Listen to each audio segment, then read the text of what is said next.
Ici, on va avancer un peu dans le calcul. Il faut essayer de calculer. 1 sur racine carrée de... Première chose, 1 au carré, 1. Et on me dit plus quelque chose au carré. Tout de suite, on doit penser, j'ai une somme d'éléments au carré. Ça fait penser à la première identité remarquable. Qui dit que A plus B au carré, c'est A carré plus B carré plus 2AB. Attention, vous l'oubliez tout le temps celui-là. Donc ça veut dire que ici, ça va faire première chose. Donc premier élément, c'est lui.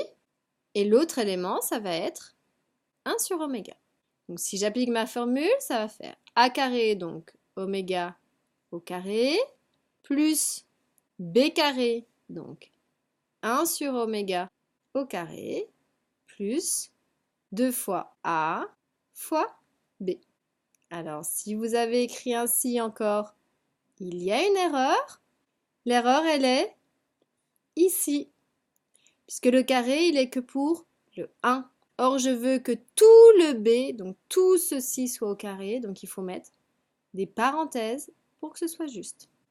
On continue de calculer, donc ça va faire 1 sur racine carrée de, donc j'ai toujours mon 1, plus toujours mon oméga carré, je ne peux pas y toucher, plus, ici j'ai le carré pour 1 sur oméga, c'est-à-dire aussi bien pour le 1, le carré, que pour le oméga.